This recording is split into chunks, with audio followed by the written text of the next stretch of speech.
ناتي دليل ووترو بس حق إني أخذت تقالة سبب كمسرح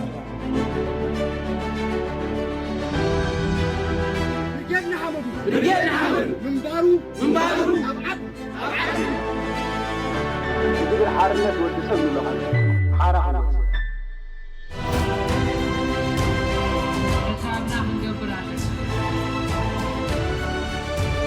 معنا سلام أروح أقول كأروان تركوت هاتل ساتلايت تلفزيون إيريبيام كم يسأنيكم كم يدخون أبز ساعات زي كم هزبن هاجرا أب أزيو تحت الرجعينا نركب ذلنا بقولوا ملكيتات بوت أبوي بوليتيكاوي بحلاوي تحت غرساوي بقولوا ملكيتات ترى تا زوجة هاجرا أب ساعات زي بوت أبوي شان خند حدا ينا خونا تا زدخيت هاجرا بعلمنا ترى أب ساعات زي أبي ترى خابتي تجيب وتحضر تأمي خاب دون دحاق تحضر سب يبزح بزح خابز بنفس ساعات زي أب عصبه يزركب بجاكا توحد بحوالات نبر قريفك مبزحته ناي علت إنجيراون يقولون هموس لزغونا هاني واجح صبحك سدد نريو لنا مالتي ببوليتيكاوي شاخن حدا يعني خونا إيرترا تا مبقتاو بوليتيكاو سرعة زي بالله ناب هاجر ألوات خيل زلا هاجر يا أبي إيرترا قوام يلن تا قوام زي بالله أنكو هاجر عالمنا ممكن بلا نخيلنا أبي إيرترا هاجر وايتو يلن أبي إيرترا توم ثلاث أكلات منكس بهالو حقاقي فرادي فتسام أكادنا أبي إيرترا إسياس ترايزلو أبي إيرترا مبقتاوي مسل ورسيب يلن أبي إيرترا تي مبقتاو ناي منبار مسل يلن ناي منكسقاس مسل يلن ناي مزراب مسل يلن أبي إيرترا حق يلن أبي إيرترا سب كاب جوزو مسوسة خاب سرحو خام من قدي نحر رأس الجوي أبي كم زعتو عيد فلتني إيرترا أما أب مريز زلا جهنم ساعتها تغييرات زلا بساعات دي سلام انتهينا أبز الرجاز وديقنا منيو أبز الرجاز نودق منيو تتحتاتي ناي بوزحات حتى خوان خيلي of course بوزح مغنيات خوان خيلي نيترا خم هاجر أبز الرجاز وديقاز لكن لحل زخوانا تحتت زخوانا جن أتوم أبسلت عن زلو ولك أسبات يوم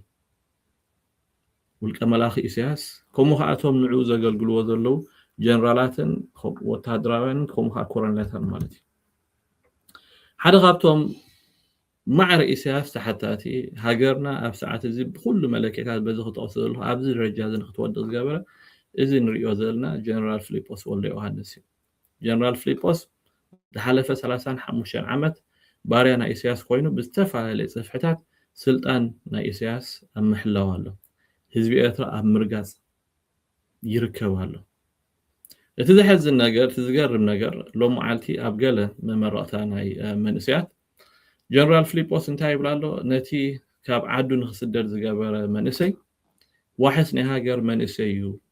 نسخاتكم يهم تركب تحدري سلازي سخاتكم منسيات نابتون دحريهم دلو منسياتون نزهاجر زي اختساقروا لهم كل سميعيا كمزي مسمعوا ولدنا زي سمعوا يبلين زبلو بدعم يزقرن مخنياتو حدا خابتون قندي كم هزبن هاجرن أبز درجاتن هم بتصح زقبورنا إذن نريو زلنا جنرال سلطخونه نسمع أيو انتهى يزبل دلو جنرال فيليبوس بالحرية أو حسابك كل جزء أنا انتهى دبل من أساي مالت مساء مالتيو مساء خبار كله خاء نمساء بايتها زفتر نمساء زدرع نجارات كسرح له نمساء زدرع نجارات كسرح تخوين خاني أب تاريخ أما عدي خا خطر تدلي خاص أبزوانا بحقوتاتك تسقيل كايو بأكل يكون كاد سكل جن أبت تاريخهم بكل تفولتو برقص منو سي وحسني حنت هاجر منو سي زي بالهاجر وحسنات يبلان جن جنرال فيليبوس يخون اتي سرعات نتي وحس هاجرو قديفو فقودو قرابت هاجرات نخسدد انكي نساتهم يوم أبز ساعات زي كابتي أبس مرازلو أبدي سابا زلو من سيبزح أب ساعات زي كاب أبس مرازلو أب كامبالا أوغاندا زلو من سيبزح سلمنتاي إيرتراو من سي كاب هاجرو زفلس زلو مخنياتو مزايو سلسلمتكمو ድሕር መንእሰይ መጻኢ ጸልሚቱ ናይቲ ሃገር መጻእኻ ማዕረ ማዕሪዩ ይጽልምት ማለት እዩ ሓደ ካብቲ ዝዓበየ ኤርትራዊ መንእሰይ ዓዱ ገዲፉ ንኽስደድ ከምዚ ኣብ ሰዓት እዚ ንሪኦ ዘለና ከም ደቂ ዛግራ ፋሕ ንኽብል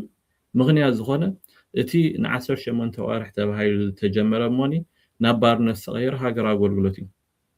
ነቲ ሃገራዊ ኣገልግሎት ከመይ ዝመርሑ መን ዘካይዶ እንድሕር ኢልና ኮይና እዚ ወተሃደራዊ ኣዛዚ ንሪኦ ዘለና ጀነራል ፊሊጶስ ወልደ ዮሃንስ ምክንያቱ ንሱ እዩ ሓለቓ ስታፍ ስለዚ ሓደ ካብቲ ጠንቂ ኤርትራ መንእሰይ ኣልባ ንኽትከውን ዝገበራ ሓደ ካብቶም ሃንደስቲ ሓደ ካብቶም ኣተግበርቲ ባዕሉ ጀነራል ፊሊጶስ እዩ ሕጂ ኮርተ ገምጠል ይበሃል ነቲ ባዕሉ ዝፈጠሮ ሽግር ተገምጢሉ መፅዩ ንስኻትኩም ኢኹም ወረስቲ ሕድሪ ንስኻትኩም ኢኹም ነዚ ሕድሪ ናብ ወለዶታት ተሰጋግርዎ ይብል ኣሎ ኣበይ ኣሎ መንእሰይ እቲ ኣብ ኤርትራ ኮይኑ ተማሂሩ ንነፍሱ ንስድራ ቤቱ ንሃገሩ ክኸውን ዝግብኦ መንእሰይ ፈቆዶ ባሕሪ ፈቆዶ ሰሃራ ፈቆዶ ጎረባብቲ ሃገራት ንኽጠፍእ ጌርኩሞ ኣብዚ ሰዓት እዚ ኤርትራ መንእሰይ ይብላን መንእሰይ ስለዘይብላ ኤርትራ መጻኢ ይብላን ከምኡ ስለዝኾነ ጎረባብትና እንታይ ይብሉን ኤርትራ ናይ ሽማግለታት ወይ ከዓ ናይ ኣረግቱን ናይ ህፃናትን ሃገር ይብሉ ሓቂ እዩ እዚ ከዓ ኣብ ባይታ ዘሎ እዩ ግን ኣብዚ ደረጃ እዚ ንኽንወድቕ እቲ ቀንዲ ሓደ ካብቶም ቀንዲ ምኽንያታት ዝኾነ ንስኻ ባዕልኻ ጀነራል ፊሊጶስ ወልደ ዮሃንስ ኢኻ ሕጂ ከም ህበይቲ ጻድቕ ክትመስልሲ ዝዋውዕ ተኣስሪ ዝበሃል ሕጂ ጻድቕ ኮንካ መፂኻ በቃ እዚ ሃገር ናትኩም እያ ተረከቡና ንሕና ናፃ ኣውፂና ኢና ናጽነት ናይ ምዕቃብ ከዓ ናትኩም ናይ መንእሰይ ሃገርና ከይንዕቅብ ሰሪሕና ሃገርና ከይንማዕብል ኮን ስደት ፈሪድኩምና ዝኹሉ መንእሰይ ኣብ ኤርትራ ተማሂሩ ኣክንዲ ንህዝቡን ሃገሩን ዘገልግል ኣብ ጎረባብቲ ሃገራት ንኻልኦት ሃገራት የገልግሉ ኣብ ኤርትራ ኣብ ቢዝነስ ተዋፊር መንእሰይ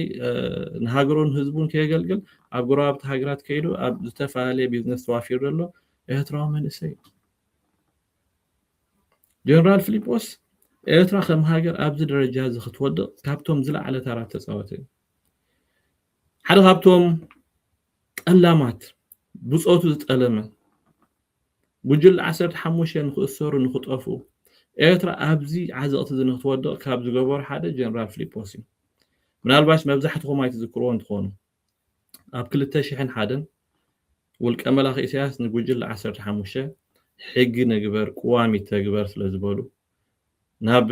ሃገርና ናብ ንቡር ንምለሳ ስለ ዝበሉ ንኣባላት ጉጅለ 15 ገፊፉ ኣብ ዒራዒሮ ጨው ይኽወዞም ከሎ ሓደ ካብቶም ኣብ ኣኼባ ሃገራዊ ባይቶ መፅዩ ነቶም ብፆቱ ነቶም ትማሊ ኣብ ግዜ ቃልሲ ምስኡ ዝነበሩ ኣብ ቅድሚ ህዝብን ሃገርን ዝጠለመ ጀነራል ፊሊጶስ خدعت يزبلن بصوت جنرال فيليبوس ኣብቲ ዋነቲ ኣብ 2001 ተማሃሮ ኣስመራ ዩኒቨርሲቲ ቶም መንስያ ዞም ሕጂ ተረከብቲ ሃገር ንስኻትኩም ይኹ ዝብሎም ዘሎ ሽዑ ተማሃሮ ዩኒቨርሲቲ መባእታዊ መሰል ስለ ዝሓተቱ ተገፊፎም ንዊዓ ንኸዱ ትእዛዝ ዝሃበ ጀነራል ፊሊጶስ ኣብ ትሕቲ ምክልኻል ኣብ ትሕቲ 35 ኢና ነርና ናይ ሽዑ ሚኒስተር ምክልኻል ወይ ሓለቓ ስታፍ ዝነበረ ጀነራል ፊሊጶስ ለዚ ኤርትራዊ መንእሰይ ካብ ሃገሩ ሃፂሉ ንኽጠፍእ ሰሪሕኻ ሕጂ ተገንጢልካ ንስኻትኩም ከም ተረከብቲ ሕድሪ ምባልስ እንታይ ማለት እዩ እዚ ንዕቐት ኣብ ልዕሊ ህዝቢ ኣላጋጭ ጥራይ ክኸውን ዝኽእል ምክንያቱ እዚ ገበናት እዚ ዋላ እውን ፅባሕ ኣብታ ናይ ፍትሓዊት ኤርትራ ዝሕተትሉ ገበናት እዩ ምክንያቱ ኣብ ኤርትራ ፍትሒ ክመፅእ ፍትሒ ምስ መፀ ከዓኒ ዋላ እውን ብሂወት ሃልዮም ዋላ እውን ምስ ሞቱ ካብቶም ቀዳሞት ዝሕተቱ ጀነራል ፊሊጶስ ወልደ ዮሃንስ እዩ ማዕረ ኢሳያስ ትሕቲ ኢሳያስ ወይና ይብሎና ያን ፊሊጶስ ወልደ ዮሃንስ ማዕረ ኢሳያስ ንህዝቢ ኤርትራ ዘድምዮ ዘሎ ንሃገርና ኣብ ደረጃ ንኽትወድቕ ዝገበራ እዚ ኩሉ መንእሰይ ኣብ ኩናት ትግራይ ኣትዩ ክጠፍእ ዝገበረ ጀነራል ፊሊጶስ ወልደ ዮሃንስ እዩ ንሱ እኮ ኣዛዚ ናይቲ ግንባር ነይሩ እቲ ኣብ ኢትዮጵያ ኣብ 2022 ኣብዘይ ምልኮቶ ኩናት ኣትዩ ድራር ዓረር ዝኾነ መንእሰይ ብትእዛዝ ጀነራል ፊሊጶስ ወልደ ዮሃንስ ንሱ እዩ ናይቲ ሙሉእ ግንባር ናይ ሰራዊት ኤርትራን ሰራዊት ኢትዮጵያን ዝእዝዝ ዝነበረ ሕጂ ዝብሎ ዘሎስ እንታይ ነስሓ ወይስ ኑዛዜ ወይስ አላጋጭ نسمعه انتهى يزول له توسخ ما بقص هونك التاريخ مسفلت كاشعوي ابحام قول كذا حدرك بوزح نقرات له بوزح سئلتات مصكا حلنا خا قصقص كسرح تبقص كتمرامر تبقص كتمرامر مس جمر كا بوزح تفلت مو نتي تفلت كايا خا امزغب تصفرو تسندو نولدو تمحل على فوق كصالنتنا هاجر كا توحيص مالتي نسيتي حلافنتكم حتى محجز لهم نسيات نحنا تزقبر غيرنا هنا انت بدا كاب حرق انسي يسحقك مالتي خمتي ابي احمد زبولو دقوم زي امني يلوم ابي احمد نزياتهم ناي وحق دقوم زي امني يوم جنرال فيليبوس يكون ايسياس يكون لكي خمت زبلو زلو ايترا منسي كابوتاتو اياتاتو تاريخ كورس كمهار تماهيرو خاني نتهاجر نقدميت كوزا نسيت اجابه بتمنجدي جين ايتفودونيهم زحلفه 35 عمت بجاكا تجارلاي انت زي كوينو اتي كال ايتراو منسي ابزخونه يكون صفحي ابزخونه يكون نتهاجر نقدميت كوزا زغل كوفا يبلكمون صاحبي جنا نتهاجر بحيتكم هذا لهم نسخاتكم يوم ስለዚህ بخمي መንገድ ዩቲ ኤርትራ መንሰይ ካባሃትኩም ተማሂሩ ነተሃገር ወሐስ ሆነ بخمي መንገድ ዩ ካባሃትኩም ታሪክ ቀሲሙ ነተሃገር ካብዚ ናብ ካል ወይ ንኻል ደረጃ ኸወዘ ኮሙ ንኽገብርኮ ዕድላት ክትፈጥሮ ለኽትከል ኣለካ ሓላፍነት ክትቦ ለኽትከል ኣለካ መዝነት ክትቦ ክትከል ኣለካ أنا ኤርትራ መንሰይ ኣብ ኤርትራ ኣብ ደረጃ ሓላፍነት ዘሎ كلتي أبي أترى التمهار بس مرا يونيفرسيتي يكون أب كولوجيات يكون بسنك تتخطلوا نايبارنت بوليسي هاجر قري فوزي أتوم زركابهم مساحاتكم زلون أبزخون يكون صفحين بوتا نايت أمطونيهم مخنياتو دقهم ما يتأمنونيهم نتوم بعلهم زعبهم نتوم دجزهم زلوا نتوم ما مساحاتكم زلوا نعاتهم زي تأمنيهم مساحاتكم حساب تا مقابر تأتوا حساب تا قدواركم تفحيرة أبتا قدوار تأتوا نتا خوف مبلهم نتا منبركم أب قدوار حسكم ما تأتوا ذلهم كلهم سلازي بخير ملك عيوتي إيترا منسي تاريخ حدرخ غبر حسكم ما كلهم تقبر ذلهم سلازي اتي زبهاد لله بتيوري خطريه لها تخكلي خابوتات كاتم مهار بحاقوتات كاتم مهار تموكرو تقسم خاو تموكرو قسم كها خمنسي كأناتك وسيكا مسجيزيه هاجر تمعبل هاجر توحس هاجر تهنس مالتي أبي ترى جنت عدلت أي كفتكمون مغنياتو قبل على دقهم متأمان سلزي بلكم قبل علتهم ناي صباح ولا قبل علتهم لتهاجر نصباح قبل لا تدرجة نابزل على درجة خوز زوازهول قبل اليوم أمنتي حدركم تايدا ساتهم جيلاتات ناتكم نخون فريدكم دخول إيترا من سيكو جيلا هات خون تخيل تركب هاجر يكون كان زهاجر زي أي تملكته كان يسلسته على يفقده سدت فقده بحر فقده سهر خير دله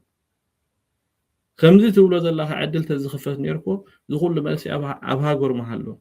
كندي منسيات كندي منسترات كندي أمباسادرات كندي كورنلات كندي كابتنات كندي جنرالات كومبرا أنا دك 4 دك 5 دحر 30 حموشين عمت ياترا ناصنت كابدوص بجاكا تغالاي كاله ابزخونه صفحي نايتي سرعات ترغب ايتراوي يلا سلازي اتي تولو زلخان اتي بايتا تخطلو زلخم كبدن حقوني زغا حلنا خاص ل زغوس قوسكا جيلتنس جبن سلا بوشخا سمعكا زلو تزارو زلخان بر ابايتا زي لخونت مهانو لعل زخونه اصبيكا تفلطيخا اتي لعل كله مالتي ايتراو من اسي مصايون خصلمت زغبر هاجر اغولغلوت ناوتو مرح نسخ اخ ايتراو عندك نسيو ابساوا خيدن مصاوت وتهدرات مصاوتي كورنلات مصاوتي جنرالات نخونه زغبر كان نسخ اخ نسخون حدا خابتهم بلشو ተግባራት ብፍላይ ከአብ ልዕል ደቂ ኣንስትዮ ካብቶም ኣብ ቅድሚት ዝሕመዩ ንስኻ ኢኻ ብዙሕ ሰብ ጀነራል ፊሊጶስ ናሽቱ ደቂ ኣንስትዮ ይዕምፅ ከም ዝኾነ ኣብ ብዙሕ ኣጋጣሚታት ክዛረቡ ሰሚዕና ኢና ስለዚ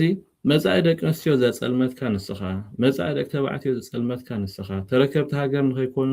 ንኽስደዱ ዝገበሩ ንስኻ ሃገርና ብዘይ መንእሰያት ንኽተርፍ ዝገበርካ ንስኻ ድሕሪ ዝኹሉ ተግባራት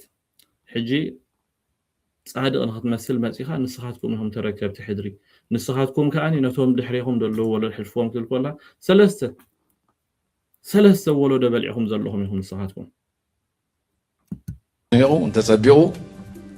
እንተ ትነቕፉና እንተ ክትንእድና እቲ ዝግበር ጌርና ናጽነት ኣምፂና ኣለና ናጽነት ናይ ንዕቃብ ሃገር ናይ ምህናጽ እቲ ታሪኽ ናብዞም ንኣሽቱ ዘለዉ ህፃውንቲ ሕጂ ዘለዉ ኣብ መዋእለ ህፃናት ዘለዉ ኣብ ጁኒየር ዘለዉ ኣብ ሰከንደሪ ስኩል ዘለዉ ናይ ምምሕላፍካ ናትኩም ሓላፍነት እዩ ማለት እዩ ንዕኡ ጥራሕ ኢና ንሕና ንላበወኩም ንኽእል ሓቂ እዩ ኣብዚ ብዙሓት ዓበይቲ ኣለዉ እዚኦም ኣብ ዘለዉ ዓበይቲ እዞም ኣብ ዘለና ዓበይቲ ማዕሪኹም ክንጎዩ ኣይንኽእል ኢና ግን መወከሲ ዲክሽነሪ ኢና ከዓ እቲ ታሪክ ስብርእስና ኣሎ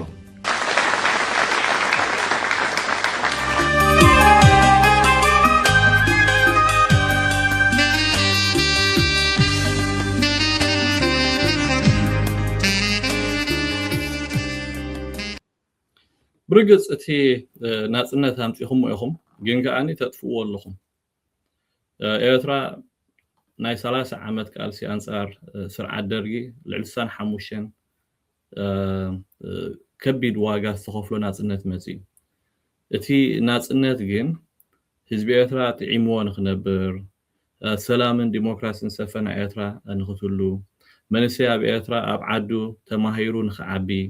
ሃገሩ ክዕቢ መጻኢ ዘለዎ ሃገር ንኽትኮን እዩ ተገይሩ እምበር ኣብዚ ከምዚ ሕጂ ኣብ ደረጃ ንኽትወድቕ ኣይኮን 65,000 ኤርትራዊ ዋጋ ከፊሉ ግን ዝሓለፈ 35 ዓመት ብጾትኩም ጠሊምኩም እቲ ናጽነት ዝተኸፍለ ዋጋ መስዋዕቲ ኣብ ማይበላይ እቲኹሞ ኤርትራ መጻኢ ዘይብላ ገይርኩማ ኤርትራ ኣብ መሬት ዘላ ገሃነም እሳት ቀይርኩማ ስለዚ ኣይናይ ናጽነት ተቐቢሉ እዩ ናጽነት ክዕቅብ ኤርትራዊ መንእሰይ እቲ ክዕቅብ ዝኽእል እቲ ሃገሩ ንኸይትድፈር እቲ ሃገሩ ከማዕብል ዝኽእል ድሮኮ ኣብ ባሕሪ ናብ ሰሃራን ጠፍዩ ድሮኮ ኣብ ኣዲስ ኣበባ ኣብ ካምፓላ ኣብ ሊብያ ኣብ ሃገራት ምዕራብ ኣብ ኣሜሪካ ካናዳ ኮይ ዘሎ ስኮይት መንእሰይ ንሕና ኮይናቶም መንእሰያት ካብ 2001 ካብ 2002 ጀሚሩ ኤርትራዊ መንእሰይ ፈሊሱ ምክንያቱ መጻኢና ስለጸልመትኩሞ ተማሂርና ሃገርና ነፍስና ህዝብና ስድራ ቤትና ንኸይንኸውን ስለ መጻኢና ዝጸልመትኩሞ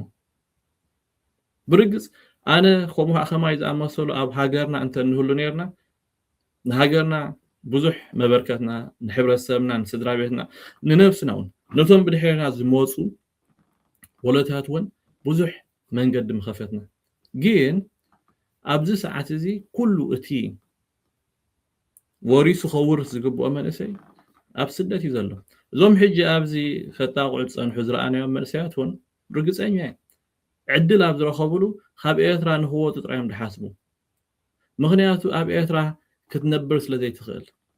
እዚ ዝበሃል ዘሎ ናይ ሓሶት ዘረባ ስለዝኾነ ከምቲ ንሱ ዝብሎ ዘሎ ናይ ብሓቂ ንሓንቲ ሃገር እቲ መንእሰይ ተረካቢ ሕድሪ እንድሕር ዳልካ ኮንካ ባይታ ኢኻ ተጣጥሐሉ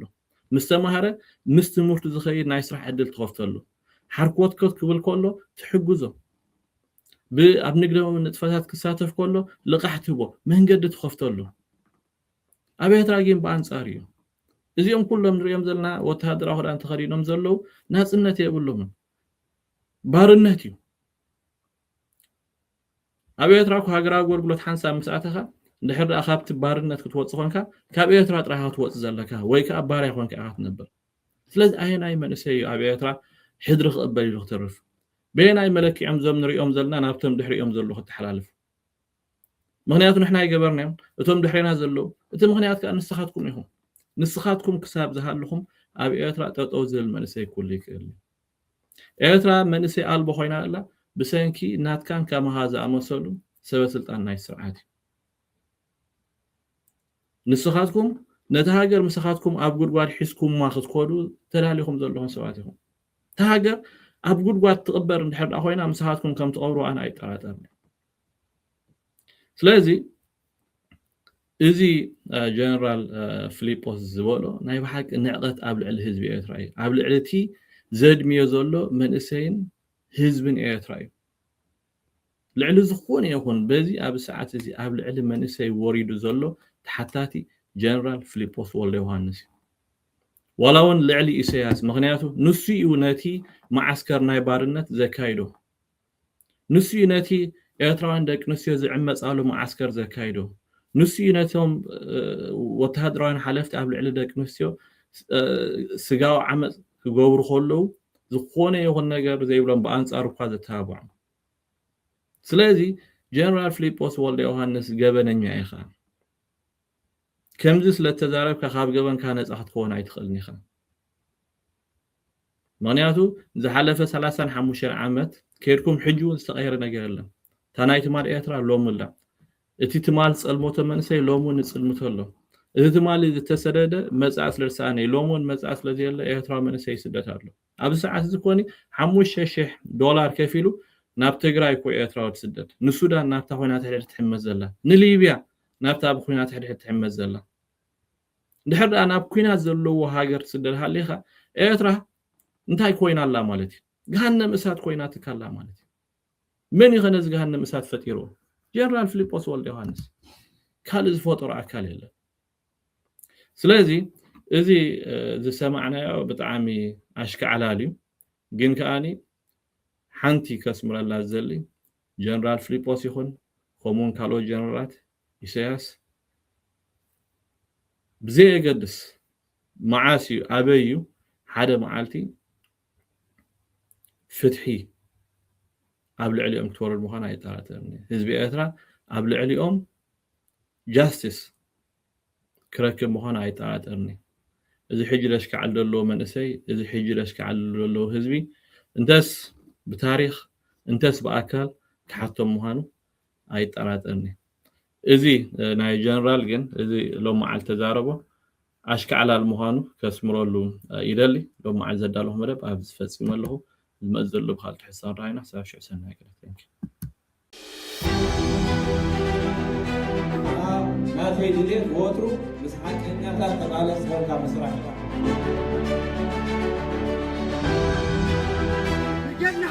رجال حمد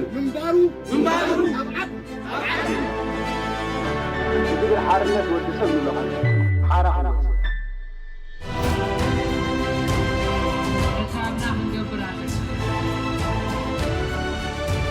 معنا